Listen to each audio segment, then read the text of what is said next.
예수님이 십자가에서 우리를 위해서 흘리신 보혈은 우리가 예수 믿을 때 지은 죄만 해당되는 것이 아니고 우리의 전생에 우리가 가지고 있는 죄, 우리의 근본 원죄까지도 다 용서하시는 속죄의 은혜가 있습니다. 그런데 하나님이 그런 완전한 용서의 은혜를 우리에게 주시는 것은 우리로 안심하고 죄를 짓고 살도록 하려고 하심이겠습니까? 그것은 누구나 다 생각해봐도 그건 아닐 거라고 생각이 듭니다. 하나님께서 우리가 이제부터 아주 편안한 마음으로 죄를 지어라. 예수님이 우리 죄를 다 십자가에서 다 사하시고 죽으셨으니 이제부터는 죄를 지어도 전혀 가책도 느낄 필요도 없고 이제 다 용서받았으니까 그런 편안한 마음 갖도록 하나님이 원하시는 것이 절대 아닙니다. 그러면 하나님께서 왜 그렇게 하셨을까요? 하나님은 우리로 하여금 죄를 짓지 않고 살게 하려고 완전한 용서의 은혜를 주신 것입니다. 오늘 본문 2장 1절의 말씀에 보면 나의 자녀들아 내가 이것을 너에게 쓰면 너희로 죄를 범치 않게 하려 함이니라. 하나님의 뜻은 우리로 하여금 죄를 짓지 않고 살게 하려는 것입니다. 그런데 왜 하나님께서 우리가 앞으로 지을 죄까지 다 용서하시는 은혜를 주신 것이죠? 여기에 하나님의 이 복음의 놀라운 비밀이 있습니다. 여러분에게 제가 다시 한번 묻겠습니다. 여러분, 예수 믿고 난 다음에 정말 죄를 짓지 않겠다는 간절한 마음이 있으십니까? 여러분 스스로가 정직하게 한번 대답해 보십시오. 여러분은 예수를 믿고 난 다음에 이제는 하나님의 계명대로 살아야겠다는 간절한 마음이 있으십니까? 그렇다면 하나님께서는 여러분들이 그렇게 죄를 짓지 않고 하나님의 계명대로 살 수 있게 해 주실 것입니다. 하나님은 그걸 원하세요. 그리고 여러분 안에 죄를 짓지 않겠다, 내가 하나님의 계명대로 살아야겠다는 간절한 마음 생기는 것 자체가 여러분 안에 성령 하나님이 계신 증거입니다. 성령 하나님께서 거룩하신 분이기 때문에 여러분 안에 이런 욕구가 생기는 것입니다. 그런데 문제는 우리의 육신이 때때로 죄를 짓게 만듭니다. 우리가 육신을 가지고 살기 때문에 나는 죄를 짓고 싶지 않고 하나님의 계명대로 살고 싶지만 자꾸 주님의 계명대로 살지 못하고 죄를 짓는 일이 생깁니다. 그럴 때 하나님께서 우리가 다시 깨끗함을 받고 또 다시 시작할 수 있도록 하나님이 우리에게 완전한 용서의 은혜를 라는 안정망을 우리에게 허락하신 것이에요. 여러분 서커스 좋아하시죠? 서커스 그네 타기 묘기를 보신 적 있습니까? 서커스 맨 마지막에 그네 타기를 합니다. 여러분 다 보셨죠? 그러면 그네 타기 묘기를 할 때 그네 묘기 밑에 안전 그물을 밑에다 치잖아요. 그것은 묘기를 부리는 사람이 혹시 실수해서 떨어지면 그러면 치명상을 입지 않고 안전하게 그들을 보호하려고 안전 그물을 치는 거죠. 이 안전 그물을 치고 난 다음에 그네 탈 때 훨씬 더 마음의 완전감을 느끼고 안전한 감을 느끼고 완벽한 무기를 구현할 수가 있습니다. 만약에 안전 그물이 없다고 한다면 아마 그네 타는 사람들이 굉장히 불안해서 오히려 더 많이 떨어지거나 다치거나 죽게 될지도 모릅니다. 여러분 안전 그물이 밑바탕에 있으면 더 떨어지는 일이 많을까요? 그렇지가 않죠. 내가 혹시 떨어져도 나는 안전하다고 믿으니까 그네 타기 기술을 충분히 발휘하게 되는 거죠. 하나님도 똑같으세요. 하나님이 원하시는 것은 우리가 죄를 짓지 않고 하나님의 계명대로 사는 것입니다. 그런데 우리는 육신을 가지고 있기 때문에 우리는 자꾸 죄 짓는 일이 생깁니다. 마음에 간절한 소망이 소원이 있어도 그때 하나님께서 우리에게 얼마든지 하나님이 우리를 용서하시고 다시 시작하게 해주신다는 약속을 우리에게 주신 것입니다. 그래서 우리는 아주 담대하게 내가 죄짓지 않는 삶을 살아가게 되는 것입니다. 요한일서 2장 1절의 하반절에 보시면 만일 누가 죄를 범하면 아버지 앞에서 우리의 대언자 누구죠? 변호사를 해주시는 이가 있으니 곧 의로우신 예수 그리스도시라. 여기서 누가 범죄하면 죄를 짓더라도 그런데 이게 누구겠습니까? 죄를 안 짓고 살고 싶은 사람, 하나님의 계명대로 살고 싶은 사람을 말하는 것입니다. 그런데 그가 만약에 죄를 짓더라도 하나님께서 우리에게 용서받을 놀라운 은혜를 주셨는데, 예수 그리스도께서 하나님 보좌 앞에 서서 우리의 변호사가 되신다는 것이에요. 우리의 변호사가 되셔서 하나님 앞에 우리의 죄를 하나님께서 대언해 주신다는 것이에요. 그래서 우리가 죄를 지었을 때 분명히 그것이 죄지만 예수님께서 우리와 함께 십자가에 죽으셨기 때문에, 그러므로 저의 모든 죄가 다 이미 죄값을 치렀기 때문에 이제는 저는 죄인이 아니고 의인이라고 예수 그리스도께서 우리를 변호해 주신다는 것이에요. 하나님 앞에서. 그래서 우리가 죄를 짓고 하나님 앞에 고백하기만 하면 우리의 모든 죄를 사하시고 모든 불의에서 우리를 깨끗게 해주시며 우리를 다시 시작하게 해주신다는 것이에요. 완전한 용서의 은혜는 죄를 짓지 않고 살게 하려고 주시는 은혜라는 것입니다. 끈질김이라는 책을 쓰신 존 비비어 목사님이 당신의 그동안의 신앙 가정에 대해서 그 책 속에 아주 간단하게 그렇게 쓰고 있는데, 고등학교 다닐 때, 하이스쿨 다닐 때 10개라는 영화를 보셨대요. 그런데 그 영화 내용 중에 고라 자손을, 그 무리들을, 모세를 대적하는 장면이 나오잖아요.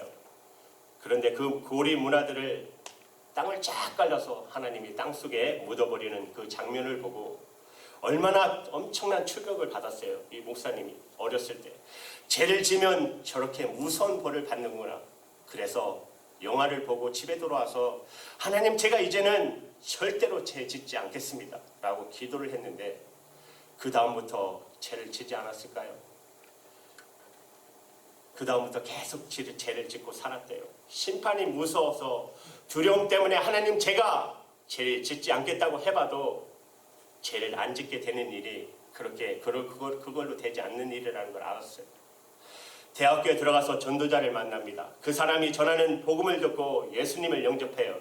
그런데 예수님을 영접해도 여전히 그의 생활이 변화가 없더라는 것이에요. 크게. 그러니까 우리가 그저 예수를 믿는 것 가지고 내 생활의 변화가 한꺼번에 일어나는 것이 아니라는 것이죠. 그러다가 그분이 어느 날 히브리서 12장 14절의 말씀을 보게 됩니다. 거룩함을 쫓으라. 이것이 없이는 아무도 주를 보지 못하리라. 무거운 돌멩이로 마치 자기가 얻어맞는 큰 충격을 받았대요. 거룩하지 않으면 아무도 우리 주님을 만날 수 없다는 것입니다. 자기는 정말 주님을 만나고 싶은데, 그런데 그때부터 자기가 거룩하게 살아야겠다, 그리고 마음에 결심을 했지만 실제로 거룩하게 살았기보다는 율법주의가 되고 말았다는 것입니다. 자기가 거룩하게 살지는 제대로 못하면서 그렇게 남을 비판하게 된 것이죠. 목사가 왜 저래? 장로가 왜 저래? 성도인데 왜 저래? 그렇게 율법주의가 되고 말았다는 거예요. 그런데 어느 날 자기가 기도 중에 주님의 음성을 들어요. 이 목사님이. 주님께서, 내 아들아, 거룩함은 내 육신의 행위로 이루어지는 것이 아니다. 그것은 내 은혜로 이루어지는 것이다. 우리가 죄짓지 않고 살고 싶고 하나님의 계명대로 살고 싶은 것은 전적으로 예수 믿는 자에게 일어나는 놀라운 변화입니다. 그것이 있어야 예수를 믿는 사람이에요. 그러나 실제로 죄짓지 않고 내가 거룩하게 사는 것, 하나님의 계명대로 사는 것, 우리 힘으로 못해요. 그거 역시 하나님이 해주시는 것입니다. 하나님이 그렇게 살게 만들어 주시는 거예요. 죄짓지 말라가 아니고 죄짓지 않게 만들어 주시는 것입니다. 그게 은혜입니다. 우리가 그런 가정 속에서 혹시 실수하고 실족하게 될 경우에 하나님은 얼마든지 우리를 다 용서하시고 다시 깨끗하게 하시고, 어떤 죄를 우리가 지어도 너는 의인이라고 하나님은 십자가의 은혜로 우리를 그렇게 말씀해 주신다는 것입니다. 그런데 이런 완전한 용서의 은혜는 분명히 여러분 기억하셔야 합니다.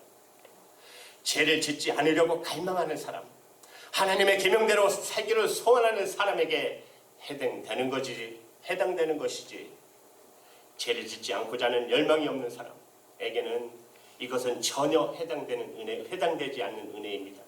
하나님은 우리가 마음대로 죄 지으라고 완전한 용서를 우리에게 주신 것이 아닙니다. 우리가 완전한 용서의 은혜를 교리로 알면 이것 또한 큰일 납니다. 교리적인 지식만 가지고 완전한 용서의 은혜를 알면 이단에 빠지기도 하고 이 교리 때문에 오히려 우리가 멸망하게 됩니다. 여러분, 성경 속의 바리새인들 보셨죠? 주님이 뭐랬습니까? 해칠한 무덤이라겠죠. 교리는 너무 완벽하게 알고 있어요. 그러나 그 속에 사랑이 없기 때문에 그렇습니다. 이 교리 때문에 오히려 우리가 멸망하게 되기도 합니다. 하나님 앞에 갔을 때 깜짝 놀라게 된다는 것이에요. 완전한 용서의 은혜는 예수님과 정말 살아있는 사귐을 가지면서 누려야 하는 것입니다. 예수님과의 실제적인 사귐 속에서 이루어지는 것입니다. 3절 4절 말씀에 보면 우리가 그의 하나님이죠. 하나님의 계명을 지키면 이로써 우리가 저를 하나님을 아는 줄 알 것이요. 4절에 하나님이 아노라 하고 그의 하나님의 계명을 지키지 아니하는 자는 거짓말하는 자요. 진리가 그 속에 있지 아니하되. 여러분 여기서 하나님을 안다고 표현이 나오는데 이 안다는 것은 지식이 아니고 사귐이에요. 내가 하나님을 안다면 하나님과 사귐이 있다면 반드시 하나님의 계명을 지키는 자가 됩니다. 내가 하나님을 믿는다. 내가 하나님을 안다. 내 하나님과 사귐이 있다고 하면서 내가 하나님의 계명을 지키지 않으면 그것은 거짓말쟁이라는 것이에요. 실제로는 하나님과 사귐이 없는 사람이라는 뜻이에요. 도대체 우리가 하나님과의 사귐이 어느 정도일까요? 여러분 하나님과의 사귐이 우리는 어느 정도일까요? 하나님이 우리 마음속에 오셨잖아요. 우리에게 오셨잖아요. 이유는 딱 하나예요. 왜 우리 안에 그렇게 오셨죠? 우리와 사귐을 갖기 위해서 그렇습니다. 우리가 예수님을 그냥 막연하게 믿는 것이 아니고 우리가 실제적인 사귐을 갖기 위해서 하나님이신 주님이 우리 속에 들어오셨어요. 우리는 이렇게 예수를 믿게 되는 것입니다. 우리가 예수님이 내 마음에 오셨고 그렇게 내가 주님을 믿게 되는 것을 알게 될 때 우리는 짓고 싶은 마음이 생기겠습니까? 하나님의 계명대로 살고 싶은 마음이 생기는 것은 당연한 것입니다. 우리가 그와 같은 마음을 가지게 될 때 그때 하나님께서 우리에게 그렇게 살게 해주신다는 거예요. 요한 사도는 우리가 하나님의 말씀을 지키는 것은 하나님께 대한 사랑 때문이라고 말씀하고 있어요. 5절의 말씀에 누구든지 하나님의 말씀을 지키는 자는 하나님의 사랑이 참으로 그 속에 온전케 되었나니. 여러분 우리가 하나님의 계명을 지키는 것은 하나님의 사랑 때문이에요. 하나님의 사랑, 하나님을 사랑하게 되니까 그러니까 하나님의 말씀대로 살고 싶어진다는 것이에요. 하나님의 말씀대로 사는 것을 보면 그 사람이 하나님을 얼마나 사랑한지는 알게 된다는 것이에요. 여러분들은 하나님을 사랑하십니까? 예수님께서 예수님을 저주하고 그리고 3번이나 부인했던 베드로를 다시 세울 때 다른 질문 안 하셨어요. 내가 나를 사랑하느냐? 내가 나를 사랑하느냐? 하는 질문만 하셨어요. 그리고 질문 속에서 모든 것을 다 이루셨어요. 혹시 여러분 중에 지난 한 주간 동안 하나님 말씀대로 살지 못한 것 때문에 괴로우신 혹시 계시다면, 또 하나님의 말씀대로 살아야 되는 게 너무 힘들어서 지금 마음에 방황하신 분이 혹시 계시다면, 그러면 주님은 여러분에게 딱 한 가지만 질문하십니다. 내가 나를 사랑하느냐? 내가 나를 사랑하느냐? 오늘 이 예배를 드리면서 여러분들은 여러분의 고백을 주님께 드리십시오. 주님은 내가 나를 믿느냐고도 말씀 안 하시고 내가 나를 사랑하느냐고 여러분 우리가 하나님의 뜻대로 살기 위해서는 반드시 하나님을 사랑해야 합니다. 죄를 짓지 않고 이 세상에서 죄 안 짓고 살기가 어렵다고들 해요. 솔직히 죄 안 짓고 살기 이 땅에서 힘들다고. 그런데 나는 죄 짓기 싫어요. 하나님의 계명대로 사는 게 너무 힘들다고 하지요. 그런데 나는 하나님의 계명대로 살고 싶어요. 이유는 하나님을 사랑하게 되었기 때문입니다. 여러분 하나님을 사랑하게 되면 우리가 이 세상에 꼭 힘든 세상만은 아닙니다. 죄 짓지 않고 하나님의 말씀대로 사는 것이 힘들다 어렵다 이런 말만 하게 되지 않아요. 오히려 죄 짓지 않고 하나님의 말씀대로 사는 게 기쁨이 돼요. 다른 사람 다 그렇지 않더라도 나 혼자라고 하더라도 하나님 앞에서 그것이 힘들다 어렵다 하지 않고 그렇게 할 수 있는 것이 기쁨인 사람, 사랑에 빠진 것이죠. 하나님과 완전한 사랑에 빠진 사람입니다. 우리가 하나님을 사랑하게 되는 것은 주님이 우리 안에 계시고 하나님이 내 안에 있는 사귐이에요. 5절 말씀 하반절에 보면 이렇게 말씀하세요. 이로써 우리가 저 안에 하나님 안에 있는 줄 아노라. 우리가 죄짓기 싫고 하나님의 계명대로 살고 싶은 게 우리가 하나님 안에 있는 증거라는 것입니다. 6절 말씀 안에 저 안에 하나님 안에 거한다 하는 자는 그의 행하시는 대로 자기도 행할지니라. 쉬운 성경으로 다시 말씀드리면 하나님 안에 있다고 하는 사람은 자기도 그리스도께서 사신 것 같이 마땅히 그렇게 살아가야 합니다. 예수님이 사신 것처럼 산다는 거예요. 어떻게 그런 마음이 생길 수 있죠? 하나님 안에 있는 사람은 그렇다는 것입니다. 하나님 안에 있는 사람은 예수님처럼 산다는 것이 무엇입니까? 사랑입니다. 그 핵심은 사랑입니다. 예수님께서 하나님의 계명을 두 마디로 말씀하셨잖아요. 하나는 너희가 마음과 뜻과 목숨을 다하여 너희 하나님을 사랑하라고 했어요. 또 하나는 내 이웃을 내 자신처럼 내 몸처럼 사랑하라고 했어요. 우리가 죄짓지 않고 사랑하며 사는 것이 우리 안에 주님이 오신 가장 놀라운 증거입니다. 그러므로 여러분, 우리가 죄짓지 않고 살고 하나님의 계명대로 살아야 한다고 할 때 그러나 조심할 게 한 가지가 있어요. 그것은 분명 말씀하신 것처럼 사랑이 빠져버리면 율법주의로 빠져버리게 된다는 것입니다. 우리가 흔히 교회에서 죄짓지 말아야 된다, 하나님의 계명대로 잘 지키고 살아야 된다는 사람들을 보게 됩니다. 교회에 보면 그런 분들이 아주 좀 많이 계신 그런 교회가 있어요. 그런데 그런 사람들을 볼 때 무서운 느낌이 들 때가 있잖아요. 특히 우리 한국 교회들이 이 문제에 심각한 혼역을 알고 있었어요. 교회 오면 죄짓지 말아야 돼, 하나님의 계명대로 살아야 돼. 그런데 분위기가 무서워요. 항상 감시하는 것 같아요. 항상 비판해요, 지적해요, 야단쳐요. 이걸 요한 사도가 오늘 말씀하시려는 것과 같은 게 아닙니다. 왜 그렇게 돼버렸죠? 하나님을 뜨겁게 사랑하는 사랑이 빠졌기 때문에 그렇습니다.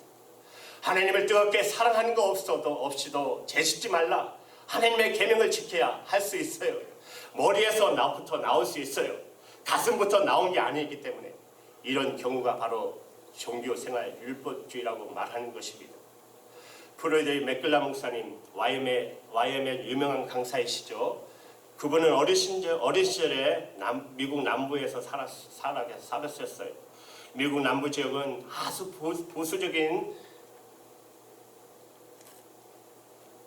미국의 대표적인 아주 보수적이고 경건한 크리스찬들이 사는 지역입니다. 오죽했으면 바이블 벨트라고까지 할 정도로. 그런데 맥글란 목사님 거기서 살면서, 어렸을 때 거기서 살면서 교회 생활이 그렇게 무서웠다고 그래요. 큰 교회들이 아직도 지금도 많이 있어요, 남부에 가면.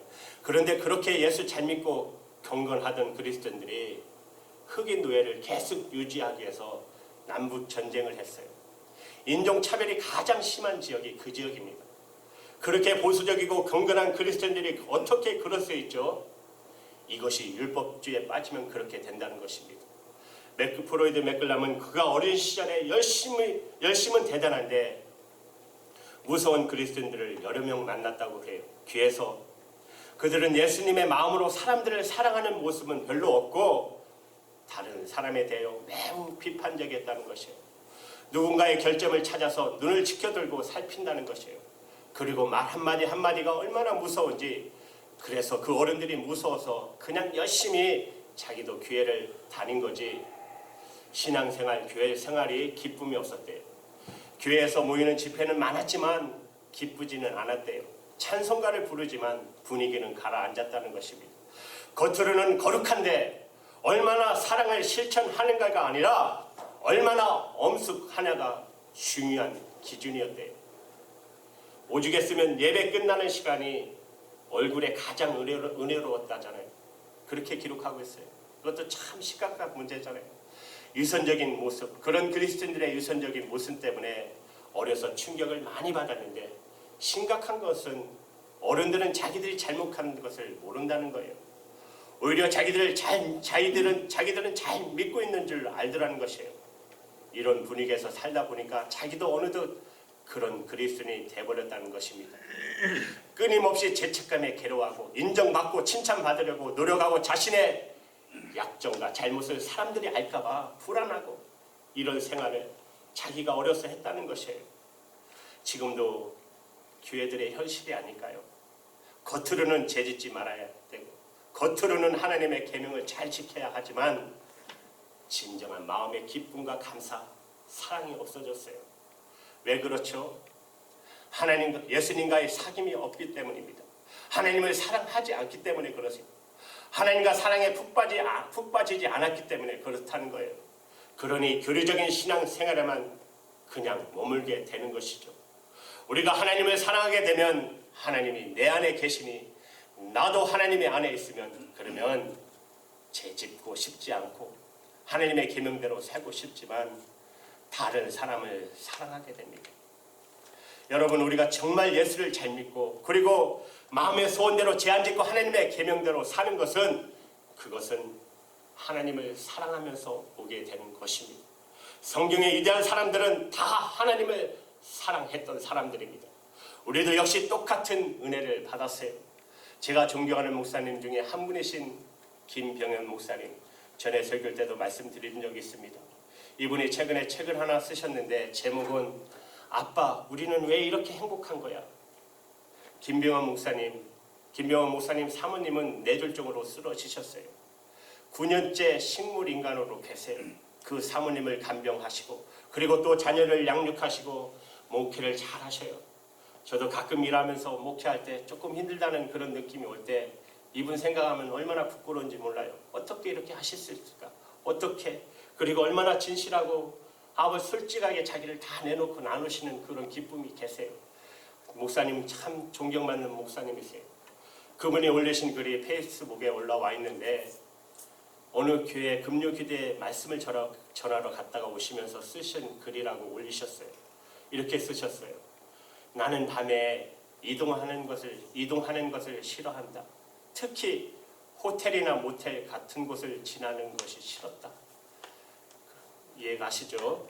아름다운 길도 혼자 있을 때는 서러움이 되돌아오는데 그리고 언제나 유혹이 내 마음에 찾아온다.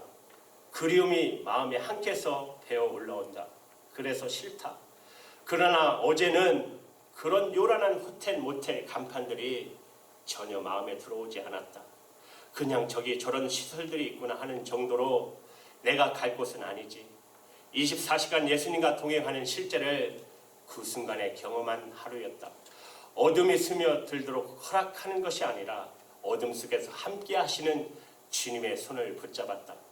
밤이 무서운 것이 아니라 어두운 내 마음이 무섭다.